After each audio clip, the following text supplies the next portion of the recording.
ನಮಸ್ತೆ ಎಲ್ಲರಿಗೂ, ಜೈ ಶ್ರೀರಾಮ್. ಇವತ್ತಿನ ವಿಡಿಯೋ ಬಂದು ವೆಯ್ಟ್ ಲಾಸ್ ಜ್ಯೂಸ್ ತೋರಿಸ್ತಾ ಇದ್ದೆ ನಾನು. ಅದರಲ್ಲಿ ಇವತ್ತು ಬಂದು ರೊಟೀನ್ 8, ಇವತ್ತು 7ವರೆಗೆ ಹೇಳಿದ್ದೀನಿ. ಇದು ಕೂಡ ವೆಯ್ಟ್ ಲಾಸ್ ರೆಸಿಪಿನಲ್ಲಿ ಇದು ಒಂದು ಕೂಡ. ಯಾರೆಲ್ಲ ನನ್ನ ಚಾನಲ್ಗೆ ಇನ್ನೂ ಸಬ್ಸ್ಕ್ರೈಬ್ ಆಗಿಲ್ಲ, ಸಬ್ಸ್ಕ್ರೈಬ್ ಮಾಡ್ಕೊಳ್ಳಿ. ಆದಷ್ಟು ಶೇರ್ ಮಾಡಿ, ಎಲ್ಲರಿಗೂ ಯೂಸ್ ಆಗಲಿ. ಅದೇ ರೀತಿ ಇವತ್ತು ಏನು ಜ್ಯೂಸ್ ಮಾಡ್ತಾಯಿದ್ದೀನಿ ಅಂದರೆ ಬಟರ್ ಮಿಲ್ಕ್ ಅಂದರೆ ಎಲ್ಲರಿಗೂ ಗೊತ್ತಿರುತ್ತೆ, ಮಜ್ಜಿಗೆಯಿಂದ ಹೇಗೆ ವೆಯ್ಟ್ ಲಾಸ್ ಮಾಡ್ಬೋದು ಅನ್ನೋದಕ್ಕೋಸ್ಕರ ಅದಕ್ಕೆ ಏನೇನು ಬೇಕು ಅಂದರೆ ಮೊದಲು ಮೊಸರನ್ನ ನಾವು ಮಿಕ್ಸರ್ಲಿ ಸ್ವಲ್ಪ ಮಿಕ್ಸ್ ಮಾಡಿಕೊಂಡ್ರೆ ಅದು ಸ್ವಲ್ಪ ಮಜ್ಜಿಗೆ ಥರ ಆಗುತ್ತೆ. ಸ್ವಲ್ಪ ನೀರು ಹಾಕಿ ಅದು ಮಜ್ಜಿಗೆ ಥರ ಆಗುತ್ತೆ. ಆ ಮಜ್ಜಿಗೆಗೆ ಅಗಸೆ ಬೀಜ, ಸಬ್ಜಾ ಬೀಜ, ಆಮೇಲೆ ಶುಂಠಿ, ಸ್ವಲ್ಪ ಪುದೀನ, ಸ್ವಲ್ಪ ಕೊತ್ತಂಬರಿ, ಸ್ವಲ್ಪ ಉಪ್ಪು ಸ್ವಲ್ಪ ಸ್ಕಿಪ್ ಮಾಡ್ಕೊಳ್ಳೋರು ಮಾಡ್ಕೋಬೋದು. BP ಈ ಥರ ಇರೋರು ಸ್ವಲ್ಪ ಉಪ್ಪನ್ನ ಕಡಿಮೆ ಯೂಸ್ ಮಾಡ್ಕೊಳ್ಳಿ. ಇದನ್ನು ಹೇಗೆ ಮಾಡೋದು, ಇದರಿಂದ ಏನು ಯೂಸ್ ಅನ್ನೋದನ್ನು ಇವತ್ತಿನ ವಿಡಿಯೋದಲ್ಲಿ ತಿಳ್ಕೊಳ್ಳೋಣ. ಮೊದಲು ಏನಂತ ಹೇಳಿದರೆ, ಈ ಮಜ್ಜಿಗೆಯಿಂದ ಸುಲಭವಾಗಿ ನಾವು ತೂಕವನ್ನು ಇಳಿಕೆ ಮಾಡ್ಕೊಳ್ಳೋದು. ಆದರೆ ತೂಕ ಇಳಿಸೋದಿದೆಯಲ್ಲ, ಅದು ತುಂಬ ಈಸಿಯಾದ ಮಾತಲ್ಲ. ಅದು ಸ್ವಲ್ಪ ಕಷ್ಟನೇ. ಅಂದರೆ ನಮ್ಮ ದಿನಚರಿಯ ಜೊತೆಗೆ ನಾವು ಏನು ದಿನ ಕೆಲಸ ಮಾಡ್ತೀವೋ ಅದರ ಜೊತೆಗೆ ಕಷ್ಟಪಟ್ಟು ಕೆಲಸ ಮಾಡ್ತೀವಿ. ಅದರ ಜೊತೆಗೆ ಊಟ ಮಾಡೋದು ಕೂಡ ನಮಗೆ ಕರೆಕ್ಟಾಗಿ ಇರಬೇಕು. ಟೈಮ್ ಟು ಟೈಮ್ ಊಟ ಮಾಡಬೇಕು. ಯಾವ ಫುಡ್ ತಿನ್ನಬಾರ್ದು, ಯಾವ ಫುಡ್ ತಿನ್ನಬೇಕು ಅನ್ನೋದು ಕೂಡ ಇರುತ್ತೆ. ವೆಯ್ಟ್ ಲಾಸ್ ನಾವು ಮಾಡೋರು ಅನುಸರಿಸ್ಬೇಕು ಅದನ್ನೆಲ್ಲ. ಹೇಗಾಯ್ತು ಊಟ ಮಾಡೋದು, ಆ ಕಡೆಯಿಂದ ಮತ್ತು ಕೆಲಸ ಮಾಡಿದೆ ಹಾಗೆ ಕುತ್ಕೊಳ್ಳೋದು, ಇದೆಲ್ಲ ಇದ್ದರೆ ಅದು ದೇಹ ಇನ್ನೂ ದಪ್ಪ ಆಗುತ್ತೆ ಹೊರತು ಕಡಿಮೆ ಆಗಲ್ಲ, ವೆಯ್ಟ್ ಲಾಸ್ ಆಗೋದಿಲ್ಲ. ವ್ಯಾಯಾಮನೂ ಮಾಡಬೇಕು. ಅದ್ರ ಜೊತೆ ಆಹಾರವನ್ನು ಕೂಡ ನಾವು ಸರಿಯಾದ ರೀತಿಯಲ್ಲಿ ಮುತುವರ್ಜಿಯಿಂದ ಉಪಯೋಗ ಮಾಡಬೇಕು, ತಿನ್ನಬೇಕು ಕೂಡ. ಇದು ಏನು ಇವತ್ತಿನ ರೆಸಿಪಿ ಹೇಗೆ ಮಾಡೋದು ಅಂತ ಹೇಳ್ತೀನಿ. ಮೊದಲು ಏನೇನು ಯೂಸ್ ಅಂತ, ಅಗಸೆ ಬೀಜ ಏನು ಮಾಡುತ್ತೆ, ಅದರಲ್ಲಿ ಸಬ್ಜಾ ಬೀಜ ಏನು ಮಾಡುತ್ತೆ ಅನ್ನೋದನ್ನು ಹೇಳ್ತೀನಿ. ಫಸ್ಟ್ ಅಗಸೆ ಬೀಜನ ನಾವು ಇಲ್ಲಿ ಏನು ಯೂಸ್ ಮಾಡಬೇಕು ಅಲ್ಲಿ ಆವಾಗ ಹುರಿದು ಪುಡಿ ಮಾಡ್ಕೋಬೇಕು. ಯೂಸ್ ಮಾಡುವಾಗ ಇದು ದೇಹದ ಜೀರ್ಣಶಕ್ತಿಯನ್ನು ಹೆಚ್ಚಿಸುತ್ತೆ. ಅದಲ್ಲದೆ ನಮ್ಮ ಕೆಟ್ಟ ಕೊಬ್ಬು ಏನಿದೆ ಅದನ್ನು ಕೂಡ ಕರಗಿಸುತ್ತೆ. ಇದರಲ್ಲಿ ಫೈಬರ್ ಅಂಶ ಕೂಡ ಜಾಸ್ತಿ ಇರೋದ್ರಿಂದ ಕೊಬ್ಬನ್ನು ಸುಲಭವಾಗಿ ಕರಗಿಸುತ್ತೆ. ಅದೇ ರೀತಿ ಸಬ್ಜಾ ಬೀಜನ ಉಪಯೋಗಿಸ್ಬೋದು, ಅಥವಾ ಚಿಯಾ ಸೀಡ್ನು ಕೂಡ ಯೂಸ್ ಮಾಡ್ಬೋದು. ಅದು ಕೂಡ ಚಿಯಾ ಸೀಡ್ ಕೂಡ ಕೊಲೆಸ್ಟ್ರಾಲನ್ನು ಕಡಿಮೆ ಮಾಡುತ್ತೆ. ಇದು ಸಬ್ಜಾ ಬೀಜ ನಾನೇನು ಉಪಯೋಗಿಸಿದ್ದೀನಿ, ಅದು ಸಬ್ಜಾ ಬೀಜ.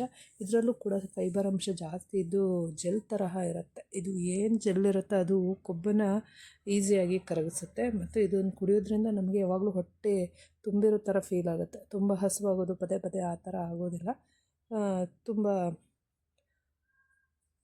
ಹೊಟ್ಟೆ ತುಂಬಿರೋ ಥರ ಫೀಲ್ ಆಗ್ತಾ ಇರುತ್ತೆ. ಇದು ಅಲ್ಲದೆ ಇದು ಕ್ಯಾಲೋರಿಯನ್ನು ಕಡಿಮೆ ಮಾಡಿಸುತ್ತೆ. ಅದಲ್ಲದೆ ನೆಕ್ಸ್ಟು ಪುದೀನ ಅಥವಾ ಕೊತ್ತಂಬರಿ ಸೊಪ್ಪು ಕೂಡ ನಮಗೆ ಜೀರ್ಣಶಕ್ತಿಯನ್ನು ಚೆನ್ನಾಗಿ ಮಾಡೋದರಲ್ಲಿ, ಕಣ್ಣಿನ ದೃಷ್ಟಿ ಇರ್ಬೋದು ಅದಕ್ಕೆ ಬಲಪಡಿಸುತ್ತೆ. ಆಮೇಲೆ ಮೂಳೆಯನ್ನು ಬಲಪಡಿಸುತ್ತೆ. ಕೊತ್ತಂಬರಿ ಸೊಪ್ಪಿಂದ ತುಂಬ ಯೂಸಸ್ ಇದ್ದಾವೆ.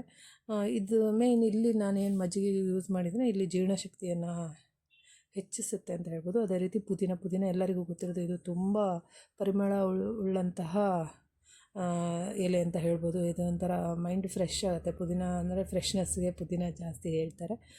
ಇದು ಫ್ರೆಶ್ನೆಸ್ ಚೆನ್ನಾಗಿರೋದ್ರಿಂದ ಮಾನಸಿಕ ಒತ್ತಡ ಕೂಡ ಕಡಿಮೆ ಆಗುತ್ತೆ. ಇದನ್ನು ಸೇವಿಸೋದ್ರಿಂದ ಮಾನಸಿಕ ಒತ್ತಡ ಕೂಡ ಕಡಿಮೆ ಆಗುತ್ತೆ. ಮತ್ತು ಜೀರ್ಣಶಕ್ತಿಯನ್ನು ನಿವಾರಿಸುತ್ತೆ. ಮತ್ತು ರೋಗನಿರೋಧಕ ಶಕ್ತಿ ಕೂಡ ಇದರಲ್ಲಿ ಹೆಚ್ಚಿಸುವಂತಹದ್ದು ಪುದೀನದಲ್ಲಿದೆ. ಅದೇ ರೀತಿ ಶುಂಠಿ ಕೂಡ ಜೀರ್ಣಶಕ್ತಿಯನ್ನು ಹೆಚ್ಚಿಸುವಂಥದ್ದು. ಇದು ವೆಯ್ಟ್ ಲಾಸ್ನಲ್ಲಿ ಜಾಸ್ತಿ ಉಪಯೋಗಿಸೋದು ಶುಂಠಿನ. ಅಲ್ಲದೆ ನಮ್ಮ ದೇಹದಲ್ಲಿರುವಂಥ ಕಫವನ್ನು ಕೂಡ ಕರಗಿಸುತ್ತೆ. ಎಲ್ಲ ರೀತಿಯಲ್ಲೂ ಕೂಡ ಶುಂಠಿ ಹೆಚ್ಚು ಕೆಲಸ ಮಾಡುತ್ತೆ. ಇದರ ಜೊತೆಗೆ ಸ್ವಲ್ಪ ಉಪ್ಪನ್ನು ಬಳಸಿ. ಜಾಸ್ತಿ ಉಪ್ಪನ್ನು ಬಳಸೋದ್ರಿಂದ BP ಇರೋರಿಗೆ ಸಮಸ್ಯೆಗಳು ಎದುರಾಗುತ್ತೆ.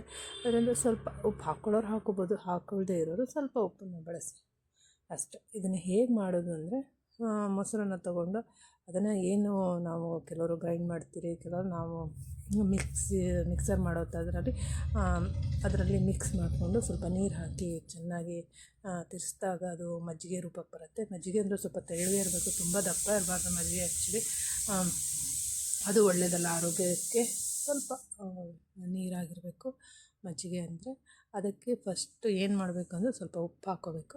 ಉಪ್ಪು ಹಾಕ್ಕೊಂಡು ಮಿಕ್ಸ್ ಮಾಡಿಕೊಂಡು ಅದಾದ ನಂತರ ಅಗಸೆ ಬೀಜವನ್ನು ಸ್ವಲ್ಪ ಹುರ್ಕೊಂಡ್ಬಿಟ್ಟು ಪುಡಿ ಮಾಡಿ ಅದನ್ನು ಒಂದು ಅರ್ಧ ಸ್ಪೂನ್ ಹಾಕ್ಕೋಬೇಕು.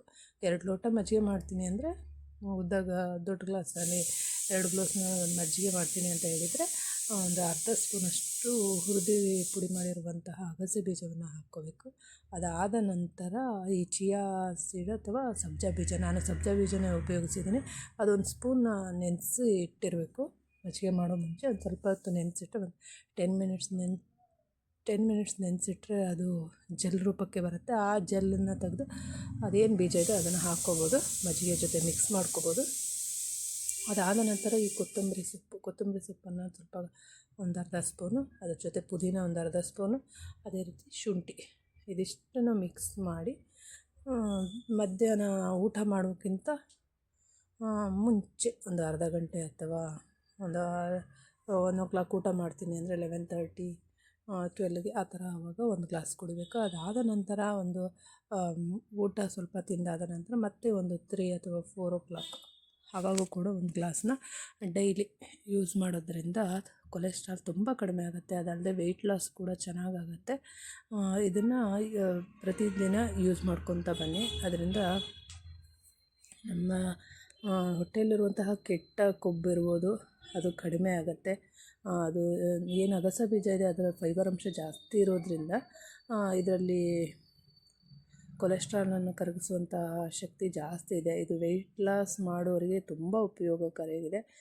ಬಟರ್ ಮಿಲ್ಕ್ ಅಂದರೆ ಕೆಲವರು ದಪ್ಪವಾಗಿರೋ ಮಜ್ಜಿಗೆನೇ ಕುಡಿತಾರೆ. ಆ ಥರ ಕುಡಿಯೋದಲ್ಲ, ಸ್ವಲ್ಪ ತೆಳುವಾಗಿರಬೇಕು. ತುಂಬ ಗಟ್ಟಿಯಾಗಿ ಕುಡಿಯೋದ್ರಿಂದ ಅದರಲ್ಲೂ ಕೊಬ್ಬಿನಾಂಶಗಳು, ಮೊಸರು ತಿಂದವ್ರಿಗೆ ಗೊತ್ತಿರುತ್ತೆ, ಅದರಲ್ಲೂ ಸ್ವಲ್ಪ ಕೊಬ್ಬಿನಾಂಶಗಳು ಜಾಸ್ತಿನೇ ಇರುತ್ತೆ. ಅದರಿಂದ ಅದನ್ನು ಕೂಡ ಸ್ವಲ್ಪ ತೆಳುವಾಗಿ ಮಜ್ಜಿಗೆನ ಮಾಡಿಕೊಂಡು ಇದನ್ನೆಲ್ಲ ಏನು ಹೇಳಿದ್ದೀನೋ ಮಿಕ್ಸ್ ಮಾಡಿಕೊಂಡು ಡಯಟ್ ಮಾಡುವವರು ಇದನ್ನು ಮಧ್ಯಾಹ್ನ ಹೊತ್ತು ಮತ್ತು ಊಟ ಆಗಿ ಸ್ವಲ್ಪ ಹೊತ್ತು ಆದ ನಂತರ ಕೂಡ ಇದನ್ನು ಕುಡಿಬಹುದು. ದಿನಕ್ಕೆ 2 ಲೋಟ ಕುಡ್ತಾ ಬಂದು ಅದ್ರ ಜೊತೆಗೆ ವ್ಯಾಯಾಮಗಳು, ಅದ್ರ ಜೊತೆಗೆ ಫುಡ್ಡು ಕೂಡ ಕಂಟ್ರೋಲು ಬೇಕಾಗುತ್ತೆ. ಫುಡ್ಡು ಎಲ್ಲದು ಹೇಗಾಯ್ತು ಹಾಗೆ ತಿನ್ನೋದಲ್ಲ, ಯಾವುದು ಬೇಕು ಅವಶ್ಯಕತೆಯಿಂದ ತರಕಾರಿಗಳನ್ನು ಜಾಸ್ತಿ ತಿನ್ನಿ. ಫೈಬರ್ ಅಂಶ ಜಾಸ್ತಿ ಯಾವುದಿರುತ್ತೋ ಅದನ್ನೇ ತಿನ್ನಿ ತರಕಾರಿಗಳು. ಅದರಿಂದ ನೀಟಾಗಿ ಜೀರ್ಣಶಕ್ತಿ ಚೆನ್ನಾಗಾಗುತ್ತೆ. ಅದರಿಂದ ಕೊಬ್ಬಿನ ಅಂಶ ನಮ್ಮ ದೇಹದಲ್ಲಿ ಶೇಖರಣೆ ಆಗಲ್ಲ. ಆವಾಗ ದಿನ ಮೋಷನ್ ಹೋಗೋದ್ರಿಂದ ಕೂಡ ಕೊಬ್ಬಿನಾಂಶ ಅಂದರೆ ಈಗ ಫೈಬರ್ ಅಂಶಗಳನ್ನ ನಾವು ತಿನ್ನೋದ್ರಿಂದ ನೀಟಾಗಿ ಮೋಷನ್ ಆಗುತ್ತೆ. ಅದರಿಂದ ನಮ್ಮ ದೇಹದಲ್ಲಿ ಕೊಬ್ಬು ಶೇಖರಣೆ ಆಗೋದಿಲ್ಲ, ನೀಟಾಗಿ ಕೊಬ್ಬಿನಾಂಶ ಕರಗೋಗ್ಬಿಡುತ್ತೆ. ಅದರ ಜೊತೆಗೆ ಏನಿದೆ ಇದನ್ನೆಲ್ಲ ಡಯಟ್ ಪ್ಲಾನ್ಗಳನ್ನ ಮಾಡ್ಕೊಳ್ಳೋದ್ರಿಂದ ನಮ್ಮ ದೇಹದ ವೆಯ್ಟ್ ಲಾಸನ್ನು ಚೆನ್ನಾಗಿ ಮಾಡ್ಬೋದು. ಆದಷ್ಟು ಎಲ್ಲರಿಗೂ ಶೇರ್ ಮಾಡಿ, ಉಪಯೋಗ ಆಗಲಿ. ಯಾರು ದಪ್ಪಗಿದ್ದಾರೆ, ಯಾರು ತೆಳ್ಳಗಿದ್ದಾರೆ, ಈ ಥರ ಬೇಜಾರೆಲ್ಲ ಬೇಡ. ಆರೋಗ್ಯವಾಗಿರಬೇಕಷ್ಟೇ, ಅದು ಇಂಪಾರ್ಟೆಂಟ್ ಮನುಷ್ಯನಿಗೆ. ಅದಕ್ಕೆ ಇದು ಹೆಲ್ಪ್ ಆಗುತ್ತೆ. ಇದನ್ನು ಡೈಲಿ ರುಟೀನಲ್ಲಿ ಇದನ್ನು ಒಂದು ಆ್ಯಡ್ ಮಾಡ್ಕೊಳ್ಳಿ. ನಾನು ತುಂಬ 7-8ನೇದು ರೂಟೀನ್ ಇದೆ, 8ನೇದು ಆ್ಯಕ್ಚುಲಿ ಹಾಕಿರೋದು. ಇದನ್ನು ನಮ್ಮ ಮನೇಲಿ ಮಾಡುವಂತಹ ಹಾಕ್ತಾನೆ ಹಾಕಿದ್ದೀನಿ. ಸುಲಭವಾಗಿ ಕೊಬ್ಬಿನ ಅಂಶವನ್ನು ಕರಗಿಸುತ್ತೆ, ಕೊಲೆಸ್ಟ್ರಾಲನ್ನು ಕಡಿಮೆ ಮಾಡುತ್ತೆ, ನಮ್ಮ ತೂಕದಲ್ಲಿ ಕೂಡ ಕಡಿಮೆ ಆಗ್ತಾ ಹೋಗುತ್ತೆ. ನಾನೇನು ಒಂದೊಂದು ಹಾಕಿದ್ದೀನೋ ರೂಟೀನ್ ಅದನ್ನು ಫಾಲೋ ಅಪ್ ಮಾಡ್ಕೊತ ಹೋಗಿ. ಆದಷ್ಟು ಫಾಲೋ ಮಾಡಿ. ಕೆಲಸ ಬ್ಯುಸಿ ಇರೋರು ಏನೂ ಮಾಡೋಕ್ಕಾಗಲ್ಲ. ಅದ್ರ ಮಧ್ಯದಲ್ಲಿ ಅದನ್ನು ಜ್ಯೂಸ್ಗಳನ್ನು ಕುಡೀರಿ. ಡ್ಯೂಟಿಗೆ ಹೋಗೋರು ಬಾಟ್ಲಿನಲ್ಲಿ ಜ್ಯೂಸ್ ಹಾಕ್ಕೊಂಡು ಹೋಗಿ ಫ್ರೀ ಇದ್ದಾಗ ಅದನ್ನು ಕುಡೀರಿ. ಜಾಸ್ತಿ ಹೊತ್ತು ಹೊಟ್ಟೆನ ಖಾಲಿ ಬಿಡಬೇಡಿ, ಅದರಿಂದನೂ ಕೂಡ ಗ್ಯಾಸ್ಟ್ರಿಕ್ ಉತ್ಪತ್ತಿ ಆಗುತ್ತೆ, ಊಟ ಸೇರಲ್ಲ, ಅದರಿಂದ ಇನ್ನೊಂದು ಥರ ಆಗುತ್ತೆ. ಟೈಮ್ ಟು ಟೈಮ್ ತಿನ್ನಬೇಕು, ಬಟ್ ಅದನ್ನು ಮೇಂಟೈನ್ ಮಾಡಬೇಕು ಅಷ್ಟೇ. ಅದ್ರ ಜೊತೆಗೆ ವ್ಯಾಯಾಮವನ್ನು ಮಾಡಿದ್ರೆ ಚೆನ್ನಾಗಿರ್ತೀವಿ. ಆದಷ್ಟು ಶೇರ್ ಮಾಡಿ. ಒಳ್ಳೆಯದಾಗಲಿ. ಜೈ ಶ್ರೀರಾಮ್.